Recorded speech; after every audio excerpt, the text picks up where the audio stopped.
Hi, welcome back to our Pashupatinath tarot channel. ಹೇಗಿದ್ದೀರಾ ಶಿರೀಷಕ?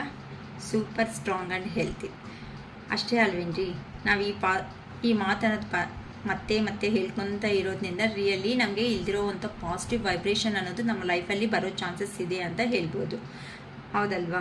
ಯಾವಾಗೂ negative ಆಗಿ ನಾವು ಥಿಂಕ್ ಮಾಡಿದ್ದೀವಿ ಅಂತ ಅಂದರೆ ನಮ್ಮ ಲೈಫ್ ಅನ್ನೋದನ್ನು ನೆಗೆಟಿವ್ ಆಗಿ ಇದ್ದಂಗೆ ಇರುತ್ತೆ. ಅಯ್ಯೋ ನಮ್ಮ ಕೈ ಏನೂ ಆಗಲ್ವೇನೋ ಅನ್ನೋ ಒಂದು ರೀತಿಯಲ್ಲಿ ನಾವು ಇರ್ತೀವಿ. ಓಕೆ, ಒಂದು ಮಾತು, ಚಿಕ್ಕ ಮಾತು ಹೇಳಬೇಕು. ಕಾಮೆಂಟ್ ಬಾಕ್ಸಲ್ಲಿ ದಯವಿಟ್ಟು ಕಾಮೆಂಟ್ ಮಾಡುವಾಗ ನಿಮ್ಮ ಕಡೆ ಒಂದೇ ಪ್ರಾಬ್ಲಮ್ ಅಂತ ಯೋಚನೆ ಮಾಡಿ ಯಾರೂ ಮಾಡಬೇಡಿ. ಏನು ಗೊತ್ತಾ, ಸೊಸೈಟಿದಲ್ಲಿ ತುಂಬ ಜನ ಪರ್ಸನ್ಸ್ ಅನ್ನೋರು ಇದ್ದಾರೆ. ಓಕೆ, ನೀವೊಬ್ಬರೇ ಮನುಷ್ಯರು, ನೀವೊಬ್ಬರೇ ಸೊಸೈಟಿ ಅಂತ ಯಾರೂ ಹೇಳೋಕ್ಕಾಗಲ್ಲ. ಯಾಕೆ ಗೊತ್ತಾ, ಕೆಲವೊಬ್ಬರು ಏನಂತಾರೆ ಮೆಂಟ್ಯಾಲಿಟಿ ಅಂತ ಅದೇನಂತಾರೆ, ಒಬ್ಬರಲ್ಲಿ ಇರೋ ಅಂಥ ಮೆಂಟ್ಯಾಲಿಟಿಗೆ ಇಂಪಾರ್ಟೆಂಟ್ ಕೊಡೋ ಅವರು ಆಗಿರ್ಬೋದು. ಕೆಲವೊಬ್ಬರು ರಿಚ್ನೆಸ್ ಅಂತ ಅಂದರೆ ಚೆನ್ನಾಗಿ ಓಕೆ ರಿಚ್ ಆಗಿದ್ದಾರೆ ಪರ್ಸನ್ಸ್ ಅಂತ. ಕೆಲವೊಬ್ಬರು ಕಲರ್ ನೋಡಿ ಇಂಪಾರ್ಟೆನ್ಸ್ ಕೊಡೋ ವ್ಯಕ್ತಿಗಳೇ ಇರ್ಬೋದು. ಕೆಲವೊಬ್ಬರು ಅವರಲ್ಲಿರೋ ಅಂಥ ನಾಲೆಡ್ಜ್ಗೆ ನೋಡಿ ಇಂಪಾರ್ಟೆಂಟ್ ಕೊಡೋ ಅಂಥ ವ್ಯಕ್ತಿಗಳಿರ್ಬೋದು. ಕೆಲವೊಬ್ಬರು ಮನಿ ನೋಡಿ ಇಂಪಾರ್ಟೆಂಟ್ ಕೊಡೋ ಅಂಥ ವ್ಯಕ್ತಿಗಳೇ ಇರ್ಬೋದು. ಇವತ್ತು ನಿನ್ನೆ ಮಾಡಿರೋ ಅಂಥ ವಿಡಿಯೋಗೆ ಅಂದರೆ ಏನು ಕಾರಣಗಳಿಂದ ದೂರ ಆಗಿದರೆ ನಿಮ್ಮ ಪರ್ಸನ್ಸ್ ಅಂತ ಹೇಳಿರೋ ಒಂದು ಕಾರಣಕ್ಕೆ ಕೆಲವೊಬ್ಬರು ಅನ್ನೋದು ಕಾಮೆಂಟ್ ಮಾಡಿದ್ದಾರೆ. ಡೈರೆಕ್ಷನು, ಚಿತ್ರಕಥೆ ಏನಾದರೂ ಇನ್ನೂ ಮಾಡ್ತೀರಾ ಅನ್ನೋ ಒಂಥರ ಮಾಡಿದ್ದಾರೆ. ಇನ್ನೊಂದು ಸಮಥಿಂಗ್ ಏನೋ ಹೇಳಿದ್ದಾರೆ, ತುಂಬ ಓವರ್ ಆಯಿತು ಅಂತ. ಓಕೆ, ನಿಮಗೆ ಇಷ್ಟ ಆಗಿಲ್ಲ ಅಂತಂದರೆ ಬಿಟ್ಟಾಕಿ ಬಂದು. ನೀವು ಅದೇನಂತಾರೆ ಬಾವಿದಲ್ಲಿ ಇರೋ ಅಂಥ ಕಪ್ಪೆ ಇದೇ ಪ್ರಪಂಚ ಅಂತ ಅನ್ಕೊತ ಬದುಕ್ತಾ ಇದ್ರೆ ಹಾಗಲ್ಲ ರೀ. ಈಗ ಈವೆನ್ನು ಮೇಲ್ ಆರ್ ಫೀಮೇಲ್ ಹೇಗಿದ್ರು ಸಮೇತ ಕೆಲವೊಬ್ಬರು ಪ್ರಾಕ್ಟಿಕಲ್ ಮೈಂಡ್ಸೆಟ್ ಇಂದ ಇದ್ದಾರೆ. ಏನಂತ, ನಿಮ್ಮ ಹತ್ರ ಇಂದ ನಮ್ಗೆ ಏನಾದರೂ ಯೂಸ್ ಇದೆ ಅಂತಂದರೆ ಮಾತಾಡೋಣ, ಇಲ್ಲ ಅಂತ ಅಂದರೆ ಬೇಡ ಅನ್ನೋ ಒಂದು ರೇಂಜಲ್ಲಿರೋ ಅಂಥ ಪರ್ಸನ್ಸ್ ಇದ್ದಾರೆ. ಅಂದರೆ ಕೆಲವೊಬ್ಬರು ಆಲ್ಮೋಸ್ಟ್ ಈಗ ಮನಿ ಇಂಪಾರ್ಟೆಂಟ್ ಕೊಡೋ ಅಂಥ ಜನಗಳೇ ಜಾಸ್ತಿ ಇದ್ದಾರೆ. ಅಷ್ಟೇನಕ್ಕೆ ನೀವೊಂದು ಪರ್ಸನ್ ಇಷ್ಟಪಟ್ಟಿದ್ದೀರಾ ಅಂತ ಅಂದರೆ ಹಿಂದೆ ಬ್ಯಾಕ್ಗ್ರೌಂಡ್ ಏನೂ ಇಲ್ದಂಗೆ ಇಷ್ಟಪಟ್ಟಿರ್ತೀರಾ. ಕೆಲವೊಂದು 3-4 ಸರಿ ನನ್ನ ಇದಕ್ಕೆ ಕಾಮೆಂಟ್ ಮಾಡಿದ್ದೀರಾ, ನಮ್ಮ ಹುಡುಗಿ ದೂರ ಆಗಿದೆ ಮತ್ತೆ ಬಂದಿಲ್ಲ, ಈ ಥರ ಸಮಥಿಂಗ್ ಕಾಮೆಂಟ್ಸ್ ಅನ್ನೋದು ಮಾಡಿದ್ದೀರಾ. ನಿಮ್ಮ ಹುಡುಗಿ ಏನಂತ ಇಷ್ಟನೋ, ನಿಮ್ಮ ಹತ್ರ ಏನಾಯ್ತೋ ಏನಿಲ್ವೋ ನಾನು ಹೇಳ್ಬೋದಲ್ವಾ. ಸೊ ನಾನು ಹೈಲೈಟ್ ಮಾಡೋದು ನಂಗೆ ಉದ್ದೇಶ ಅಲ್ಲ. ಬಟ್ ಒಂದೇ ಕಾಮೆಂಟ್ ಮಾಡೋವಾಗ ನಿಮ್ಮೊಬ್ಬರ ಬಗ್ಗೆ ನೀವು ಯೋಚನೆ ಮಾಡಿ ದಯವಿಟ್ಟು ಕಾಮೆಂಟ್ ಮಾಡಬೇಡಿ. ಇಷ್ಟ ಇಲ್ವಾ ಬಿಟ್ಬಿಡಿ, ಕಾಮೆಂಟೇ ಮಾಡಬೇಡಿ, ಬಿಟ್ಬಿಡಿ. ಇಷ್ಟ ಆಗೈತಾ ವಿಡಿಯೋ ಅನ್ನೋದನ್ನು ಲೈಕ್ ಮಾಡಿ, ಕಾಮೆಂಟ್ ಮಾಡಿ, ಅಷ್ಟೇ ನಾನು ಹೇಳೋದು. ಏನಕ್ಕೆ ಗೊತ್ತಾ, ನಾವು ಮಾಡೋ ಕೆಲಸ ಅನ್ನೋದು 4 ಜನ ಒಪ್ಪೋ ಥರ ಇರಬೇಕೇ ಹೊತ್ತು 4 ಜನ ತೂ ಅಂತ ಉಗಿಯೋ ಥರ ಇರಬಾರ್ದು. ನಿಮ್ಗೆ ಲಾಸ್ಟಿಗೆ ನಿಮ್ಮ ಕಾಮೆಂಟ್ ಅನ್ನೋದು ನೋಡಿ ನಾನು ಇಷ್ಟು ಹೈಲೈಟ್ ಮಾಡಿದ್ಮೇಲೆ ನಿನ್ನೆ ವಿಡಿಯೋ ಏನು ನಡೆದಿದೆಯಾ ಅಂತ ನಿಮ್ಮ ಕಾಮೆಂಟ್ ನೋಡಿಬಿಟ್ಟು ಅವರು ಕೆಲವರು ನಾನು ಹೇಳಬೇಕಾಗಿಲ್ಲ. ನಾನು ಯಾರು ಅಂತಲೂ ನಿಮಗೆ ಆ್ಯಕ್ಚುಲಿ ಗೊತ್ತಿಲ್ಲ. ನನ್ನ ಮುಖ ಅನ್ನೋದು ನೀವು ನೋಡಿಲ್ವಲ್ಲ. ಜಸ್ಟ್ ನಾನು ಹೇಳೋ ಒಂದು ಟಾಪಿಕ್ಕಿಂದ ಮಾತ್ರನೇ ಕೆಲವೊಬ್ಬರು ಹೀಲ್ ಆಗಿಬಿಟ್ಟು ಅವ್ರ ಜೀವನದಲ್ಲಿ ಅವ್ರು ಮುಂದಕ್ಕೆ ಹೋಗ್ತಾ ಇದ್ದಾರೆ. ಸೊ ಆ ಮೂಮೆಂಟಲ್ಲಿ ನನ್ನ ಮುಖ ತೋರಿಸ್ಕೊಳೋ ಅಷ್ಟು ನಂಗೆ ಬೇಕಾಗಿಲ್ಲ. ಕರೆಕ್ಟ್ ಅಲ್ವಾ? ದಯವಿಟ್ಟು ಈ ಎಲ್ಲರಿಗೂ ನಾನು ಮತ್ತೆ ಹೇಳ್ತಾ ಇದ್ದೀನಿ, ಈಗ ಒಂದು ಕಾಮೆಂಟ್ ಮಾಡಬೇಕು ಅಂತ ಅಂದಾಗ ನಿಮ್ಮ ಬಗ್ಗೆ ಒಂದೇ ಯೋಚನೆ ಮಾಡಬೇಡಿ. ಎಲ್ಲ ಸೊಸೈಟಿದಲ್ಲಿ ಎಂತೆಂಥ ಮನುಷ್ಯರು ಇದ್ದಾರೋ. ಏನಕ್ಕೆ ಅಂತ ಅಂದರೆ ಒಂದು ಟಾಪಿಕ್ ನಾವು ತಗೊಂಡು ಅದ್ರ ಬಗ್ಗೆ ಎಕ್ಸ್ಪ್ಲೈನ್ ಕೊಡ್ತಾ ಇದ್ದೀವಿ ಅಂತ ಅಂದರೆ ನಮ್ಮ ಹತ್ರಕ್ಕೆ ಅಂಥ ರೀಡಿಂಗ್ಸ್ ಅನ್ನೋ ಅವರು ಬಂದಿದ್ದಾರೆ. ಸೊ ಅವರು ಒಂದು ಎಕ್ಸ್ಪೀರಿಯೆನ್ಸ್ ಅನ್ನೋದು ಹೇಳಿದ ಮೇಲೇ ಕೆಲವೊಂದು ಎಕ್ಸ್ಪೀರಿಯೆನ್ಸ್ ಬೇಸ್ಗಳು ಮಾಡಿಕೊಂಡು ಇಂಥ ಅವರು ಸೊಸೈಟಿದಲ್ಲಿ ಇದ್ದಾರೆ. ನೀವು ಕೇರ್ಫುಲ್ಲಾಗಿರ್ರಿ ಅಂತ ಮಾತ್ರನೇ ನಾವು ವಿಡಿಯೋ ಮಾಡೋದಕ್ಕೆ, ಪಾಸಿಟಿವ್ ವೈಬ್ರೇಟಿಗೆ ತರೋದಕ್ಕೆ ಆಗುತ್ತೆ ಹೊತ್ತು ಸುಮ್ಮನೆ ಏನೇನೋ ಮಾಡಿ ನಿಮ್ಮ ಮುಂದೆಗೆ ತಂದು ಏನೋ ಎಂಟರ್ಟೈನ್ ಮಾಡಬೇಕು ಅಂತ ನಮ್ಮ ಉದ್ದೇಶ ಇಲ್ಲ. ಆ ಥರ ಎಂಟರ್ಟೈನ್ ಮಾಡಬೇಕು ಅಂತಂದರೆ ನಮಗೂ ಕೆಲಸಗಳೆಲ್ಲ ಬಿಟ್ಕೊಂಡು ಇಲ್ಲಿ ಬರೋವಂಥ ಅವಶ್ಯಕತೆ ಇಲ್ವಲ್ಲ ರೀ. ಸೊ ದಯವಿಟ್ಟು ಕಾಮೆಂಟ್ ಮಾಡುವಾಗ ತುಂಬ ಕೇರ್ಫುಲ್ಲಾಗಿ ಯೋಚನೆ ಮಾಡ್ತಾ ಮಾಡಿ. ಏನು ಗೊತ್ತಾ, ಕೆಲವೊಬ್ಬರು ನನ್ನ ಹತ್ರ ರೀಡಿಂಗೇ ತಗೊಂಡಿಲ್ಲ, ಆದರೆ ಕೆಲವೊಬ್ಬರು ವೀಡಿಯೋಸಿಂದ ನೋಡ್ಕೊಂಡು ಅವ್ರನ್ನ ಇಂಪ್ರೂವ್ ಮಾಡ್ಕೊತಾ ಇದ್ದಾರಲ್ವಾ. ಅದಕ್ಕೆಲ್ಲ ಆನ್ಸರ್ ಏನು ಮಾಡ್ತೀರಾ? ಅಷ್ಟೇ ಅಲ್ವಾ. ನಾನು ತುಂಬ ಯೂಟ್ಯೂಬ್ಸಲ್ಲಿ ವೀಡಿಯೋಸ್ ತುಂಬ ನೋಡ್ತಾ ಇರ್ತೀನಿ. ಅದರಲ್ಲಿ ಕೆಲವೊಂದು ನಂಗೆ ಮನಸ್ಸಿಗೆ ಇಷ್ಟ ಆಗುತ್ತೆ, ಕೆಲವೊಂದು ಕಷ್ಟ ಆಗುತ್ತೆ. ಇಷ್ಟ ಆಗಿರೋದು ಮತ್ತೆ ನೋಡ್ತೀವಿ, ಇಷ್ಟ ಇಲ್ದಿರೋದನ್ನು ಜಸ್ಟ್ ಸ್ಕ್ರೋಲ್ ಮಾಡ್ಕೊಂಡು ಹೋಗ್ತೀವಿ, ಅಷ್ಟೇ ಅಲ್ವಾ. ನನ್ನ ವೀಡಿಯೋನೂ ಅಷ್ಟೇ. ನಾನು ಎಲ್ಲರಿಗೂ ಇಷ್ಟಪಡಿ ಅಂತ ನಾನು ಎಲ್ಲರಿಗೂ ಹೇಳೋದಕ್ಕೆ ಚಾನ್ಸಸ್ ಇಲ್ಲ. ಅರ್ಥ ಆಯ್ತಾ? ಈಗ ನಾನು ಡೈರೆಕ್ಟಾಗಿ ನಾನು ಮಾತಾಡ್ತಾನೇ ಇದ್ದೀನಿ. ಯಾರಿಗೆ ತಗಲುತ್ತೋ ಅವ್ರಿಗೆ ತಗಲುತ್ತೆ ಈ ಮೆಸೇಜ್ ಅನ್ನೋದು. ಓಕೆ, ಇವತ್ತು your person late night thoughts. Video topic ಬಗ್ಗೆ ಮಾಡೋಣ ಅನ್ಕೊತಾ ಇದ್ದೀನಿ. ಕೆಲವೊಬ್ಬರು ಪರ್ಸನ್ಸು ಮೀಟ್ ಆಗ್ತಾ ಇದ್ದಾರೆ, ಕೆಲವೊಬ್ರು ಹೀಲ್ ಆಗಿರೋರಿಗೆ ಪಾಸಿಟಿವ್ ರೆಸ್ಪಾನ್ಸ್ ಬರ್ತಾ ಇದೆ, ಕೆಲವೊಬ್ಬರಿಗೆ ನೆಗೆಟಿವ್ ರೆಸ್ಪಾನ್ಸಲ್ಲಿ ಇದ್ದೀರಾ. ಏನಕ್ಕೆ ಅಂತ ಅಂದರೆ ಕೆಲವೊಂದು ಕಾರಣಗಳಿಂದ ಸಪ್ರೇಷನ್ನಲ್ಲಿ ಇದ್ದೀರೋ ಅಂಥ ವ್ಯಕ್ತಿಗಳಿದ್ದೀರಾ. ಅದಕ್ಕೋಸ್ಕರ ನಿಮ್ಮ ಪರ್ಸನ್ ಲೇಟ್ ನೈಟ್ ಥಾಟ್ಸ್ ಅಂತ ಅಂದರೆ ನಿಮ್ಮ ವ್ಯಕ್ತಿ ಏ ಥರ ಯೋಚನೆಗಳನ್ನೋದನ್ನು ಮಾಡ್ತಾ ಇದ್ದಾರೆ ಅಂತ ಹೇಳ್ತೀನಿ. ಓಕೆ, ಕಾರ್ಡ್ ಶಫಲ್ ಮಾಡುವಾಗ ದಯವಿಟ್ಟು ಎಲ್ಲರೂ ನಿಮ್ಮ ಪರ್ಸನ್ ನೇಮ್ಸ್ನ ರಿಮೆಂಬರ್ ಮಾಡ್ಕೊಳ್ರಿ. ಇಲ್ಲಕ್ಕ ಯಾರಾದರೂ ನೋಡೋವರೆಲ್ಲ ಬಾಧೆಯಲ್ಲಿರೋರೇ ಅಲ್ವಾ ನೋಡೋದು. ಏನಕ್ಕೆ ಕನ್ಫ್ಯೂಷನ್ನಲ್ಲಿ ಇದ್ದೀವಿ, ಈ ಥರ ನಮ್ಮದು ನಡೆದಿದೆ ಅಲ್ವಾ ಜೀವನದಲ್ಲಿ ಇನ್ಸಿಡೆಂಟ್ ಅಂತ ಅಂದ್ಕೊಂಡವರೇ ಅಲ್ಲ ವೀಡಿಯೋಸ್ ನೋಡೋದು. ಸುಮ್ಮನೆ ಟೈಮ್ ಪಾಸ್ಗಿಂತ ವೀಡಿಯೋಸ್ ಎಲ್ಲರೂ ಯಾರು ನೋಡ್ತಾರ್ರಿ? ಎಷ್ಟೋ ಕಾಮಿಡಿ ವೀಡಿಯೋಸು, ಎಷ್ಟೋ ನಾಲೆಡ್ಜಬಲ್ ವೀಡಿಯೋಸ್ ಅನ್ನೋದು ಇದ್ದಾಗ ಯೂಟ್ಯೂಬಲ್ಲಿ, ಕರೆಕ್ಟ್ ಅಲ್ವಾ? ನಾನು ಅಷ್ಟು ಬೇಗ ಯಾರನ್ನೂ ಏನೂ ಮಾತಾಡೋದಕ್ಕೆ ಹೋಗಲ್ಲ. ಯಾಕಂತ ಅಂದರೆ ನಿಮಗೆ ಬರುತ್ತೆ ಅಂತ ನಾನು ಅದೇ ರಿಪ್ಲೈ ಕೊಟ್ಟಿದ್ದೀನಿ ಅಂತ ಅಂದರೆ ಚೆನ್ನಾಗಿರಲ್ವಲ್ಲ. ಅದಕ್ಕೋಸ್ಕರ your person late night thoughts.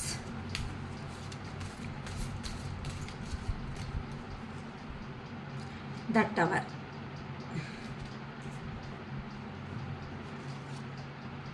Queen of pentacles, the hierophant, the magician, 6 of wands, queen of swords, 2 of wands, king of pentacles,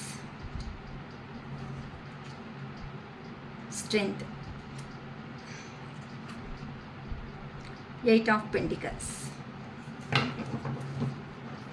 justice. Okay, see, your person light night thoughts. ನಿಮ್ಮ person ಯೋಚನೆ ಮಾಡಿ ವಿಧಾನಗಳು ಏನಿದೆ ಅನ್ನೋದು ಇಲ್ಲಿ ನಾನು ನೋಡ್ತಾ ಇದ್ದೀನಿ ಇವತ್ತು ಟಾಪಿಕ್ ಬಂದು. ಓಕೆ, ಸಡನ್ನಾಗಿ ಸಪ್ರೇಷನ್ ಆಗಿರುವಂತಹ ನಿಮ್ಮ ಪರ್ಸನ್ ಯಾರಿದ್ದಾರೋ ಅವ್ರ ಜೀವನದಲ್ಲಿ ಸಡನ್ನಾಗಿ ಟವರ್ ಮೂಮೆಂಟ್ ಅಂತ ಬಂದಿದೆ. ಅಂತ ಅಂದರೆ ನಿಮ್ಮನ್ನು ಬಿಟ್ಕೊಂಡು ಹೋದ್ಮೇಲೆ ಆ ಪರ್ಸನ್ಗೆ ಕೆಲವೊಂದು ಇನ್ಸಿಡೆಂಟ್ಸ್ ಅನ್ನೋದು ಆ ಪರ್ಸನ್ ಜೀವನದಲ್ಲಿ ನಡೆದಿದೆ. ಏನು ಅಂತ ಅಂದರೆ ಅಲ್ಲಿ ಆ ಪರ್ಸನ್ಸ್ ಫೇಸ್ ಮಾಡ್ತಾ ಇರುವಂತಹ ಪ್ರಾಬ್ಲಮ್ಸು. ಮ್ಯಾಮ್ ಫ್ಯಾಮಿಲಿ ಪರವಾಗಿ ಹೋಗಿದ್ದಾರೆ ಅಂತ ಅಂದರು, ಇಲ್ಲ ಅಂತ ಕೆರಿಯರ್ ಪರವಾಗಿ ಹೋಗಿದ್ದಾರೆ ಮೇಡಮ್ ಅಂತ ಅಂದ್ರೂ ಅಲ್ಲಿ ಹೋದ್ಮೇಲೆ ಇಲ್ಲಿ ನೀವು ತೋರಿಸಿರೋ ಅಂಥ ಲವ್ ಆ್ಯಂಡ್ ಅಫೆಕ್ಷನ್ ಏನಾಯಿತೋ ಅದು ನಿಮ್ಮ ಪರ್ಸನ್ಗೆ ಇಷ್ಟ ಆಗಿದೆ. ಆದರೆ ನೀವು ಕೊಡೋ ಅಂಥ ಇಂಪಾರ್ಟೆಂಟ್ ಲೆವೆಲ್ ಅನ್ನೋದು ಆ ಪರ್ಸನ್ಗೆ ಯಾರೂ ಕೊಡ್ತಾ ಇರಲಿಲ್ಲ.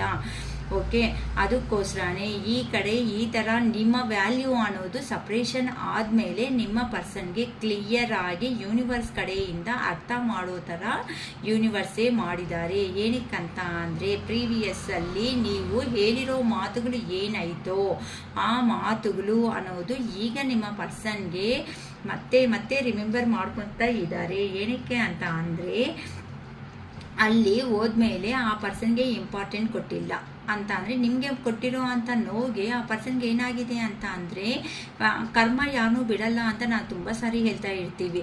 ಅಂದರೆ ಒಂದತ್ರ ಮಾಡ್ಕೊಂಡಿರ್ಬೋದನ್ನ ನಗ್ತಾ ಈ ಕಡೆ ಮಾಡಿರೋದನ್ನ ಯಾರಿಗೂ ಗೊತ್ತಿಲ್ಲ ಅಂತ ಅಲ್ತಾ ಆ ಕಡೆ ಹೋಗಿ ಅಲ್ಲೇ ಬೇಕು, ಯಾರಾದ್ರೂ ನಮ್ಮ ಕಣ್ಮುಂದೆ ಕಾಣಿಸಿಲ್ಲ ಅಂತಾದ್ರೂ ಆ ಥರ ಸಿಚುವೇಶನ್ ಅನ್ನೋದಲ್ಲಿ ನಿಮ್ಮ ಪರ್ಸನ್ ಅನ್ನೋದು ಈಗ ಕರ್ಮ ಬಂಧದಲ್ಲಿ ಸಿಕ್ಕಾಕೊಂಡಿದ್ದಾರೆ ಅಂತ ಹೇಳ್ಬೋದು. ಅಂದರೆ ಕೆಲವೊಂದು ವಿಷಯಗಳ ಬಗ್ಗೆ ಈಗೀಗ ನಿಮ್ಮ ಪರ್ಸನ್ಗೆ ರಿಯಲೈಸೇಷನ್ ಅನ್ನೋದು ಸ್ಟಾರ್ಟ್ ಆಗಿದೆ.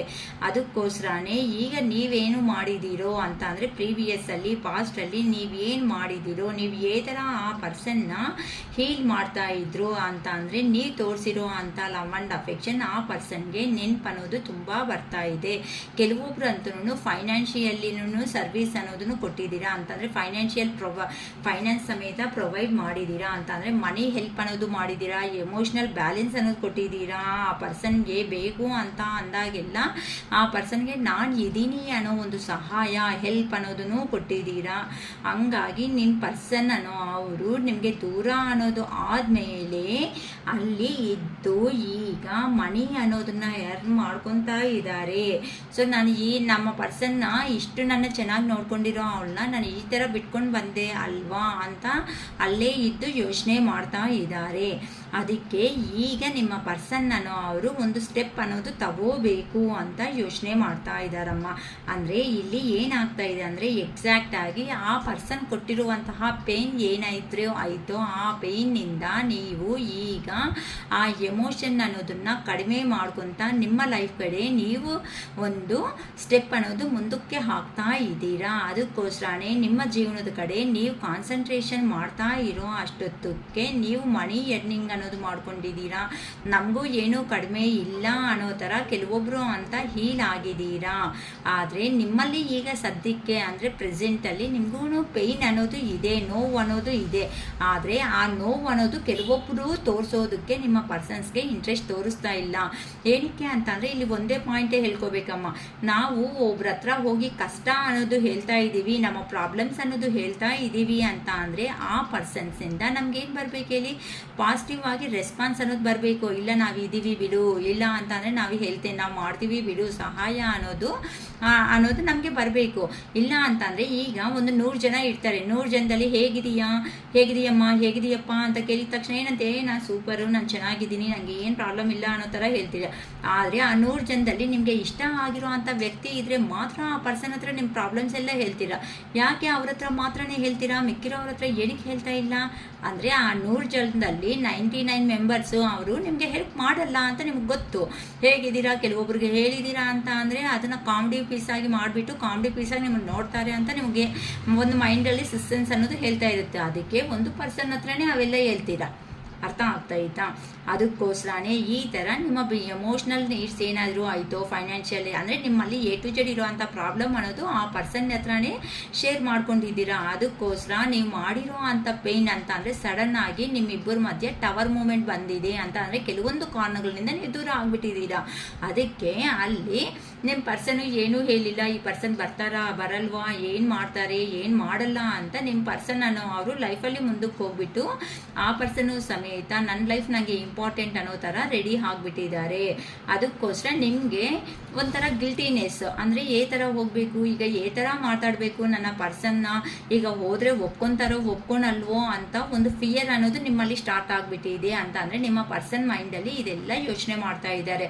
ಅದಕ್ಕೋಸ್ಕರನೇ ಈ ಥರ ಸ್ವಾಮೀಜಿಗಳ ಹತ್ರನೂ ಹೋಗ್ಬಿಟ್ಟು ಎಂಕ್ವೈರಿ ಮಾಡ್ಕೊತಾ ಇದ್ದಾರೆ ಅಂತ ಹೇಳ್ಬೋದು. ಅಂತ ಅಂದರೆ ನಾನು ಹೋದರೆ ಒಪ್ಕೊಳಲ್ಲ, ಈ ಥರ ಮಾತಾಡಲ್ವಾ, ಏನು ಆಗುತ್ತೆ, ನೆಕ್ಸ್ಟ್ ಸಿಚುವೇಶನ್ ಏನಿರುತ್ತೆ ಅಂತ ಅಂದರೆ ಆ ಪರ್ಸನ್ಸನ್ನು ಅವರು ಕರೆಕ್ಟಾಗಿ ಹೇಳ್ತಾ ಇದ್ದಾರೆ. ರೀಡಿಂಗ್ ಎಲ್ಲ ಯಾರ ಹತ್ರ ತಗೊತಾ ಇದ್ದಾರೋ ಇಲ್ಲ, ಹೋಗು ಒಂದು ಸ್ಟೆಪ್ ಅನ್ನೋದು ಮುಂದಕ್ಕೆ ಧೈರ್ಯವಾಗಿ ಹಾಕು. ಆ ಥರ ಧೈರ್ಯ ಅನ್ನೋದು ಮಾಡಿದ್ರೆ ಮಾತ್ರನೇ ನಿನ್ನ ಲೈಫಲ್ಲಿ ನಿಮ್ಮ ಪರ್ಸನ್ ಬರೋ ಚಾನ್ಸಸ್ ಇದೆ, ಆ್ಯಕ್ಷನ್ ಅನ್ನೋದು ತಗೋ ಅಂತ ಹೇಳ್ತಾ ಇದ್ದಾರಮ್ಮ. ಅಂತ ಅಂದರೆ ಇಷ್ಟು ದಿನ ನೀನು ಸೈಲೆನ್ಸ್ ಆಗಿ ಇಟ್ಬಿಟ್ಟಿದೀಯಾ, ಈಗಿಂದ ಸೈಲೆಂಟ್ ಆಗಿರಬೇಡ. ಆ ಪರ್ಸನ್ ಅಷ್ಟು ಲವ್ ಆ್ಯಂಡ್ ಅಫೆಕ್ಷನ್ ಕೊಟ್ಟಾಗ ನೀನು ಒಂದು ಹೆಜ್ಜೆ ಮುಂದಕ್ಕೆ ಹಾಕೋದ್ರಲ್ಲಿ ಏ ಥರ ತಪ್ಪಿಲ್ಲ.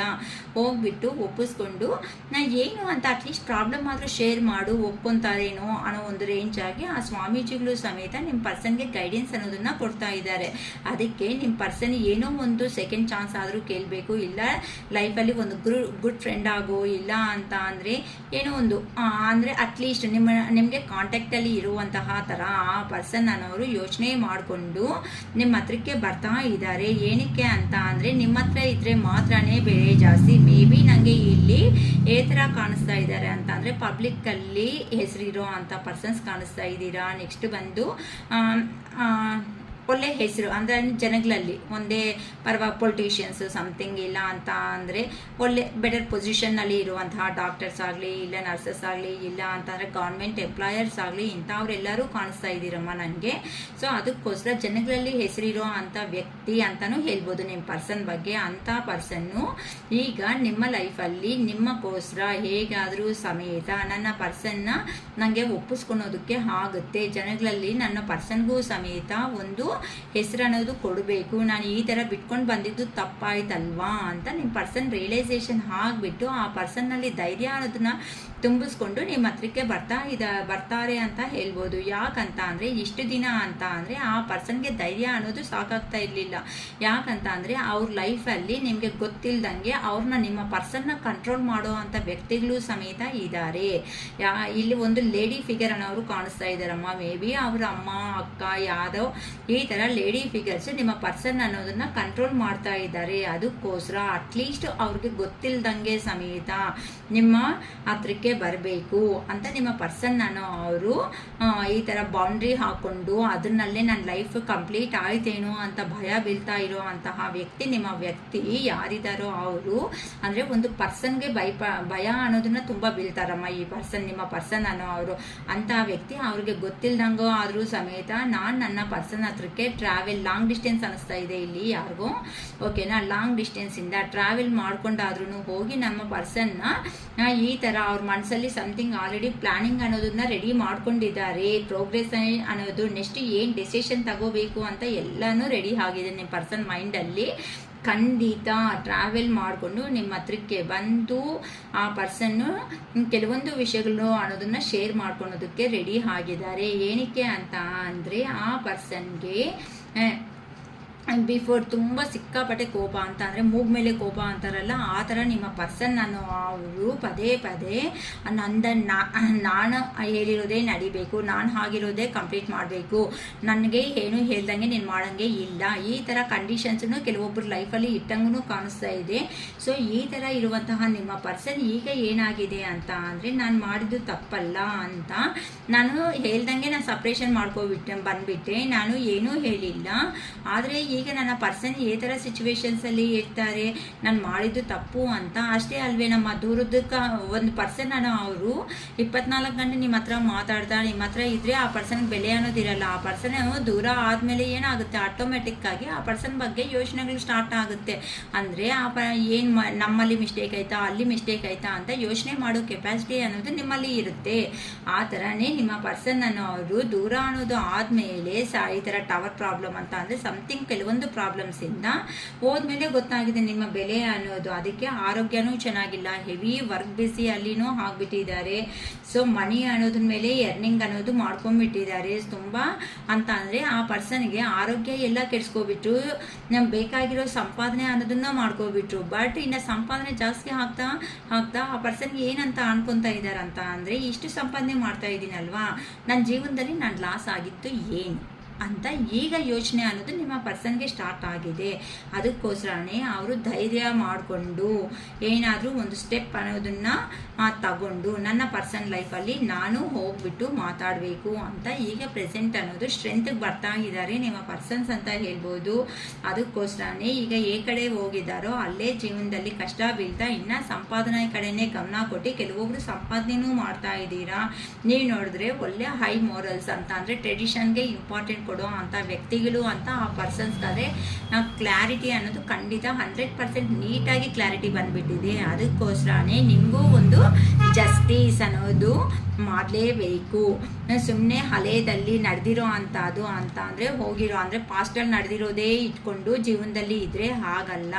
ಆ ಪಾಸ್ಟನ್ನು ಬಿಟ್ಬಿಟ್ರೇ ಜೀವನದಲ್ಲಿ ಮುಂದಕ್ಕೆ ಹೋಗೋದಕ್ಕೆ ಆಗುತ್ತೆ ಅಂತ ನಿಮ್ಮ ಪರ್ಸನ್ ಈಗ ಆ ಪಾಸ್ಟ್ ಲೈಫ್ ಅಂದರೆ ಜಗಳ ಇಂಥವೆಲ್ಲ ನಡೆದಿದೆಯಲ್ವ ಇಂಥದೆಲ್ಲ ಬಿಟ್ಬಿಟ್ಟು ನಿಮ್ಮ ಪರ್ಸನ್ನು ನಿಮ್ಮ ಹತ್ರಕ್ಕೆ ಬಂದು ಈ ಥರ ಜಸ್ಟಿಸ್ ಅನ್ನೋದು ಮಾಡಬೇಕು ಅಂತ ನಿಮಗೆ ಅಂದರೆ ನಿಮ್ಮ ಪರ್ಸನ್ ಅನ್ನೋರು ಡೆಸಿಷನ್ ತಗೊಂಡಿದ್ದಾರೆ. ಏನಕ್ಕೆ ಅಂತ ಅಂದರೆ ನೀವು ಒಂಥರ ಬೋಲ್ಡ್ ಪರ್ಸನ್ ಅಂತ ಅಂದರೆ ಮನಸ್ಸಲ್ಲಿ ಏನು ಇಟ್ಕೊಳೋ ಅಂಥ ಪರ್ಸನ್ ಅಲ್ಲ. ಅದು ರೈಟ್ ಅನಿಸಿದ್ರೆ ಕರೆಕ್ಟ್ ಅನಿಸಿದ್ರೆ ನೀವು ಹಂಗೆ ಹೇಳ್ಬಿಡ್ತೀರ, ರಾಂಗ್ ಅಂತ ಅಂದರೆ ರಾಂಗ್ ಇದು ಅಂತ ಹೇಳೋ ಅಂಥ ವ್ಯಕ್ತಿಗಳು ನೀವು.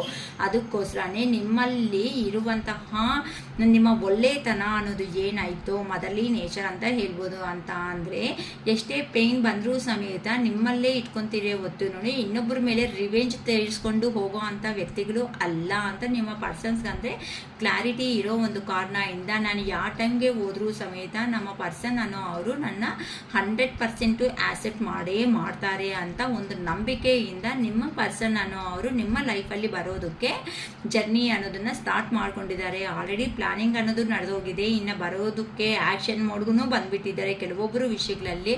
ಸೊ ನಿಮ್ಮ ಪರ್ಸನ್ಸ್ ಅನ್ನೋ ಅವರು ಫೈನಲ್ ಆಗಿ ನಿಮ್ಮ ಹತ್ರಕ್ಕೆ ರೀಚ್ ಆಗಲೇಬೇಕು ಅಂತ ಡಿಸೈಡ್ ಆಗಿದ್ದಾರೆ ಅಂತ ನಿಮ್ಮ ಪರ್ಸನ್ಸ್ ಅವರು ಈ ಥರ ಯೋಚನೆ ಮಾಡ್ಕೊತಾ ಇದ್ದಾರೆ. ಲೇಟ್ ನೈಟ್ಸಲ್ಲಿ ನಿಮ್ಮ ಮೇಲೆ ಇರುವಂತಹ ಪ್ರೀತಿ ಅನ್ನೋದನ್ನು ಬಿಟ್ಕೊಳೋದಕ್ಕೆ ಆಗ್ದೇನೆ ಅಂತ ಇಲ್ಲಿ ಹೇಳ್ಬೋದು. ಅಕ್ಕ ನಮಗೆ ಕಾಮೆಂಟ್ ಬಾಕ್ಸ್ಗಳಲ್ಲಿ ಹಾಕ್ತಾ ಇದ್ದೀರಾ, ಅಕ್ಕ ನಮ್ಮ ಪರ್ಸನ್ ಯಾವಾಗ ಬರ್ತಾರೆ ಅಂತ ಅಂದರೆ ಅದು ನಂಗೆ ಹೆಂಗೆ ಗೊತ್ತಾಗುತ್ತಮ್ಮ, ನೀವು ಹೆಸರು ಅವ್ರ ಹೆಸರು ನೀವು ಹೆಸರು ಕೊಟ್ಟಿದ್ದ ತಕ್ಷಣವೇ ಅಟ್ಲೀಸ್ಟ್ ನೀವು ಪರ್ಸ್ನಲ್ ರೀಡಿಂಗ್ ಆಗಿ ನೀವು ಏನು ನಡೆದಿದೆ ಏನು ಎತ್ತ ಅಂತ ಎಲ್ಲನೂ ಹೇಳಿ ಒಂದು ರೀಡಿಂಗ್ ತಗೊಳೋದ್ರಿಂದ ನಿಮ್ಗೆ ಏನಾಗುತ್ತೆ ಲಾಸ್ ಅನ್ನೋದು. ಕರೆಕ್ಟ್ ಅಲ್ವಾ? ಅಲ್ಲಮ್ಮ ಒಂದು ಶಾಪೋ ಒಂದು ಬಜಾರು ಏನಾದರೂ ಹೋಗಿದ್ದೀರಾ ಅಂತ ಅಂದರೆ ಒಂದು 600-1000 ರೂಪಾಯಿ ಒಂದು ಫಂಕ್ಷನ್ಸ್ ನಡೆದಿದೆ ಅಂತ ಅಂದರೆ ಒಂದು 2000 ಒಂದು ಬಟ್ಟೆಗೋಸ್ಕರನೇ ಇಡ್ತೀರಲ್ಲ ಅಮ್ಮ, ನೀವು ಜಸ್ಟ್ 555 ರೂಪಾಯಿ ಫೋನ್ಪೇ ಮಾಡಿಕೊಂಡು ನಿಮ್ಮ ಲೈಫ್ಗೋಸ್ಕರ ನೀವು ತಗೊಳೋದ್ರಲ್ಲಿ ಏನು ಪ್ರಾಬ್ಲಮ್ ಇದೆ? ಸೊ ಒಂದು ಸಾರಿ ತಗೊಳೋದ್ರಿಂದ ಒಂದು 2-3 ತಿಂಗಳು 2-3 ಮಂತ್ಸ್ ಅನ್ನೋದು ನೀವು ರಿಲ್ಯಾಕ್ಸೇಷನ್ನಲ್ಲಿ ನಮ್ಮಲ್ಲಿ ಏನು ಮಿಸ್ಟೇಕ್ಸ್ ಇದೆ, ಆ ಕಡೆ ಏನು ಮಿಸ್ಟೇಕ್ಸ್ ಇದೆ ಅಂತ ನೀವು ಯೋಚನೆ ಮಾಡ್ಕೊತೀರಲ್ವಾ. ಅದರಲ್ಲಿ 300 ರೂಪಾಯಿ ಬಾರ್ಗೇನ್ ಮಾಡೋದು, 400 ರೂಪಾಯಿ ಬಾರ್ಗೇನ್ ಮಾಡೋದು ಇಷ್ಟೇ ಇರೋದು, ನಮ್ಮ ಹತ್ರ ಇಲ್ಲೇ ಇಲ್ಲ, ಫೋನ್ಪೇ ವರ್ಕೇ ಆಗಲ್ಲ ಅಂತ ಕೆಲವೊಬ್ರು ಹೇಳ್ಬಿಡ್ತಾ ಇದ್ದೀರಲ್ಲ. ಇದು ಎಷ್ಟು ಮಾತ್ರ ಕರೆಕ್ಟು? ಒಂದತ್ರ ನೀವು ಅಯ್ಯೋ ಪಾಪ ಅಂತ ಏನೂ ಇಲ್ದಂಗೆ ತೋರಿಸಿದ್ದೀರಾ ಅಂತಂದರೆ 600 ರೂಪಾಯಿ ನೀವು ನನ್ನ ಹತ್ರ ಮಾಡೋ ಅಂತ 100 ರೂಪಾಯಿ ಇನ್ನೊಬ್ರ ಹತ್ರ ಹೋಗಿ ಲಾಸ್ ಮಾಡ್ಕೊತೀರಾ. 100 ರೂಪಾಯಿಗೆ ಇನ್ನೂ 200 ರೂಪಾಯಿನೂ ಮಾಡ್ಕೊಬಿಡ್ತೀರಾ ಅಲ್ವಾ ಲಾಸು. ಬೇಕಾ ಅಮ್ಮ ಇಂಥವು? ಅದು ನೀವೇ ಯೋಚನೆ ಮಾಡ್ಕೊಳ್ರಿ ಅಷ್ಟೇ ಅಲ್ವಾ. ಜಸ್ಟ್ ಒಂದು ಎಕ್ಸಾಂಪಲ್ ಚಿಕ್ಕದೇ ಹೇಳ್ತೀನಿ ನೋಡಿ. ನೀವು ಅದೇನಂತಾರೆ ಮೋರು ಅಥವಾ ಡಿಮಾರ್ಟು, ಹೈ ಲೆವೆಲ್ ಶಾಪ್ಸು, ಈ ಶಾಪಿಂಗ್ ಮಾಲ್ಸು ಈ ಥರ ಹೋದರೆ ₹1 ಸಮೇತ ಬಾರ್ಗೇನ್ ಮಾಡೋದಕ್ಕಾಗಲ್ಲ. ಯಾಕಂತಾರ? ಇಷ್ಟ ಇದ್ರೆ ತಗೊಳ್ಳಿ, ಇಲ್ಲಾಂದರೆ ಹೋಗಿ ಅಂತ ಅಲ್ಲಿರೋ ಪರ್ಸನ್ಸ್ ಹೇಳ್ತಾರೆ. ಅದೇ ತರಕಾರಿ ಮಾರ್ಕೆಟ್, ಚಿಕ್ಕದಾಗಿ ತರಕಾರಿ ಮಾರ್ಕೆಟ್ಸ್ ಇರುತ್ತೆ ನೋಡಿ, ರೋಡ್ ಕಡೆ ಮಾರ್ಕೆಟ್ಸು, ಅವ್ರು ಏನಾದರೂ 60 ರೂಪಾಯಿ ಅಂದರೆ 60 ರೂಪಾಯಿ ಯಾಕೆ 50 ರೂಪಾಯಿ ಮಾಡು 40 ರೂಪಾಯಿ ಮಾಡು ಅಂತ ಹೇಳ್ತೀರಾ. ಅಂದರೆ ಈ ಮನುಷ್ಯರು ಎಷ್ಟಕ್ಕಾದರೂ ಇಳಿತಾರೆ ಅಂತ ನೀವೇನು ಮಾಡ್ತಾ ಇದ್ದೀರಾ? ಬಾರ್ಗೇನ್ ಮಾಡೋದನ್ನ ಸ್ಟಾರ್ಟ್ ಮಾಡ್ತಾ ಇದ್ದೀರಾ. ಇಷ್ಟ ಇದ್ರೆ ತಗೊಳ್ರಿ, ಇಲ್ಲ ಅಂತಂದರೆ ಇಲ್ಲ ಅಂತ ಕೆಲವೊಬ್ರು ರಿಪ್ಲೈಯೇನೂ ಕೊಡಲ್ಲ. ಕರೆಕ್ಟ್ ಅಲ್ವಾ? ನೀವು ಅಟ್ಲೀಸ್ಟ್ ಕಾಲ್ ಮಾಡಿ ಯಾರಾದರೂ ಟ್ಯಾರೋ ರೀಡರ್ಸ್ಗೆ ಹೇಳಿದ ತಕ್ಷಣ ಅವರು ಒಂದು ದೊಡ್ಡ ಲಿಸ್ಟೇ ಕಳಿಸ್ಬಿಟ್ಟು ಇಷ್ಟ ಇದ್ರೆ ತಗೊಳ್ರಿ, ಇಲ್ಲ ಅಂತ ಮಾತುಗಳು ಸಮೇತ ಮಾತಾಡಲ್ಲ. ಅಟ್ಲೀಸ್ಟ್ ನಾವು ಮಾತಾಡ್ತಾ ಇದ್ದೀನಲ್ಲ, ನಾನು ನಿಮ್ಮ ಹತ್ರ ಮಾತಾಡಿಬಿಟ್ಟು ಅಕ್ಕ ನಮ್ಮ ಹತ್ರ ಪ್ರಾಬ್ಲಮ್ ಇದೆ ಅಂದ್ರೂ ಕೆಲವೊಬ್ರಿಗೆ ಅಯ್ಯೋ ಪಾಪ ಅಂದಿದ್ದೀನಿ. ನಮ್ಗೆ ಇಲ್ಲಿ ಕಾರ್ಡ್ಸ್ ಎನರ್ಜಿದಲ್ಲಿ ಗೊತ್ತಾಗುತ್ತೆ ನಿಮ್ಮ ಲೆವೆಲ್ ಏನಿದೆ, ಕಾಸು ಐತಾ ಇಲ್ಲ ಅನ್ನೋದು ನಮ್ಗೆ ನೀಟಾಗಿ ಗೊತ್ತಾಗ್ತಾ ಇರುತ್ತೆ. ಆದರೂ ನಮ್ಮ ಹತ್ರ ಈ ಥರ ಮಾಡ್ತಾ ಇದ್ದೀರಾ ಅಂತಂದರೆ ನಾವು ಏನಂತ ಹೇಳಬೇಕಮ್ಮ? ಇನ್ನು ಅದು ನಿಮ್ಮ ಮನಸ್ಸಿಗೆ ಬಿಟ್ಟಿರೋದು. ನಾನು ಏನಕ್ಕೆ 555 ಅಂತ 5 ಅನ್ನೋ ನಂಬರ್ ಲಾಸ್ಟಲ್ಲಿ ಇಟ್ಕೊಂಡಿರೋದು ನಾನು? ನನಗೂ ಒಂದು ಸಮಥಿಂಗ್ ಲಕ್ಕಿ ನಂಬರ್ ಸಮಥಿಂಗ್ ಏನೋ ಇರುತ್ತೆ ಅಲ್ಲ ನನ್ನ ಪ್ಲ್ಯಾನಿಂಗಲ್ಲಿ. ಅದೆಲ್ಲ ಬಿಟ್ಕೊಂಡು ನಿಮ್ಗೆ ಇಷ್ಟ ಆಗಿರೋ ಫೋನ್ಪೇಸ್ ಮಾಡ್ತೀರಾ. ನಾನು ರಿಯಲಿ ಹೇಳ್ತೀನಿ, ಹಾರ್ಡಾಗಿ ನೀವು ಯಾರು ಏನೇ ಅಂದ್ಕೊಂಡ್ರೂ ಪರವಾಗಿಲ್ಲ. ನಾನು ಏನಕ್ಕೆ ಅಂದರೆ ನಾನು ಇಟ್ಟಿರೋದೇ ಸ್ವಲ್ಪ ಕಡಿಮೆ ಅಮೌಂಟು. ಯಾಕಂತ ಅಂದರೆ ಎಲ್ಲರಿಗೂ ಫೆಸಿಲಿಟಿ ಕೊಡಬೇಕು, ನನ್ನ ಕೈ ಆಗೋ ಹೆಲ್ಪ್ ಅನ್ನೋದು ನಾನು ಮಾಡಬೇಕು ಅನ್ನೋ ಒಂದು ಉದ್ದೇಶಕ್ಕೆ ಇಷ್ಟು ಅಮೌಂಟ್ ಇಟ್ಕೊಂಡಿದ್ದೀನಿ. ಕೆಲವೊಬ್ರು 1 ಅವರ್ ಅಂದರೆ 1 ಅವರ್ 15 ಮಿನಿಟ್ಸ್ ಆಗ್ತಾಯಿದೆ, 1.5 ಅವರ್ನೂ ಆಗ್ತಾಯಿದೆ. ಆದರೆ ಅರ್ಧ ಗಂಟೆ ನಾನು ಜಾಸ್ತಿ ಮಾಡಿದ್ದೀನಿ ಅಂತ ಇನ್ನೊಂದು 500 ರೂಪಾಯಿ ಹಾಕು ಅಂತ ಯಾರ ಹತ್ರನೂ ಹಾಕ್ಸ್ಕೊಂಡಿಲ್ಲ. ನನ್ನ ಹತ್ರ ರೀಡಿಂಗ್ ತೊಗೊಂಡಿರೋರಿಗೆ ಆಲ್ರೆಡಿ ಎಕ್ಸ್ಪೀರಿಯೆನ್ಸ್ ಅನ್ನೋದು ಬಂದುಬಿಟ್ಟಿದೆ. ನೀವು ಹೇಳಿದರೆ ಕ್ಲಿಯರ್ ಕಟ್ಟಾಗಿ ಶಿರೀಷಕ್ಕ ಹೇಳ್ತಾರೆ. ಇಲ್ಲ ಅಂತಂದರೆ ರೀಡಿಂಗೇ ತೊಗೊಳಕ್ಕೆ ಹೋಗಲ್ಲ ಅಂತ. ದಯವಿಟ್ಟು ಬಾರ್ಗೇನ್ಸ್ ಮಾಡೋಂಗಿದ್ರೆ ನನಗೆ ಫೋನೇ ಮಾಡಬೇಡಿ ಅಮ್ಮ. ನನ್ನ ಅಮೌಂಟ್ ನಂದು ಅಷ್ಟೇ. ಇದೇನಾದರೂ ಅಂದ್ಕೊಳ್ರಿ. ಏನಕ್ಕಂತೀರಾ? ನಾನು ಆಲ್ರೆಡಿ ರೀಡಿಂಗ್ ಕೊಟ್ಟ ಮೇಲೆ ನಾನು ಅಕ್ಕ ಇವತ್ತು ಸಾಯಂಕಾಲಕ್ಕೆ ಅಕ್ಕ ಆಗಿಬಿಡ್ತೀನಿ, ನಾಳೆ ಬೆಳಗ್ಗೆ ಅಕ್ಕ ಆಗಿಬಿಡ್ತೀನಿ ಅಂತಾರೆ. ನಾನು ಮತ್ತೆ ಫೋನ್ ಮಾಡಿ ನಾನು ಕೇಳ್ಕೋಬೇಕು, ಅಮ್ಮ ಫೋನ್ಪೇ ಮಾಡಿ 100 ರೂಪಾಯಿ ಮರ್ತೋಗಿದ್ದೀರಾ, 50 ರೂಪಾಯಿ ಮರ್ತೋಗಿದ್ದೀರಾ ಅಂತ. ಇಲ್ಲಿ ನೋಡಿ, ಸಹಾಯ ಮಾಡಿರೋರು ಬೆಗ್ ಮಾಡ್ಕೊಳೋ ಅಂತ ಸ್ಟೇಜ್ ತಂದಿಟ್ಟಿದ್ದೀರಾ. ಅದೇ ಕಟ್ನಿಟ್ಟಾಗಿ ಕಂಡೀಷನ್ಸ್ ಆಗಿರೋ ಅವ್ರಿಗೆ 2000 3000 ಫೋನ್ಪೇ ಮಾಡಿ 10 ನಿಮಿಷದಲ್ಲೇ ಮಾತಾಡಿರೋ ಅವರು ಇರ್ತೀರ ಟ್ಯಾರೋ ರೀಡರ್ಸ್ ಹತ್ರ. ಏನೋ ಅಮ್ಮ, ನಿಮ್ಮ ಇಷ್ಟ, ನಿಮ್ಮದು ನಂದು ಅಷ್ಟೇ ಇದೆ ಕಂಡೀಷನು. ಓಕೆ, ನನ್ನ ವಿಡಿಯೋ ಅನ್ನೋದು ನಿಮ್ಗೆ ಏನಾದರೂ ಇಷ್ಟ ಆಗಿದೆ ಅಂತ ಅಂದರೆ ಲೈಕ್ ಮಾಡಿ, ಸಬ್ಸ್ಕ್ರೈಬ್ ಮಾಡಿ, ಹೈಪ್ ಮಾಡ್ಕೊಳ್ರಿ. ಸೊ ಅಟ್ಲೀಸ್ಟ್ ಬೇಕಾಗಿರೋ ಅಂಥ ರೀಡಿಂಗ್ಸ್ ಬೇಕಾಗಿರೋ ಅಂಥ ಪರ್ಸನ್ಸ್ ಆದರೂ ಅಟ್ಲೀಸ್ಟ್ ತಗೊಂಡು ಹ್ಯಾಪಿಯಾಗಿ ಇರ್ತಾರೆ. ಓಕೆನಾ? ನಿಮಗೆ ಇಷ್ಟ ಆಗಿದೆ ಅಂತಂದರೆ ಮಾಡಿ. ಇನ್ನು ನಾನು ಏನಂತ ಹೇಳ್ಕೋಬೇಕು ಅಷ್ಟೇ ಅಲ್ವಾ? ಅಕ್ಕ ನೀವು ಹೇಳೋದು 100% ಕರೆಕ್ಟು ಅಂದ್ಕೊಂಡು ಅವರು ಖಂಡಿತ ನನಗಂತೂ ಸಪೋರ್ಟಾಗಿ ಇದ್ದೇ ಇರ್ತಾರೆ. ಏನಕ್ಕೆ ಅಂತಂದರೆ ನಾನು ಏನು ಪರ್ಪಸ್ಸಾಗಿ ಈ ವಿಡಿಯೋಸ್ ಮಾಡ್ತಾಯಿದ್ದೀನಿ ಅಂತ ಎಲ್ಲರಿಗೂ ಕ್ಲಿಯರಾಗಿ ಗೊತ್ತು, ರೆಗ್ಯುಲರಾಗಿ ವಾಚ್ ಮಾಡೋ ಅಂತ ಪ್ರತಿಯೊಬ್ಬರಿಗೂ. ಓಕೆನಾ? It is all for today. Bye.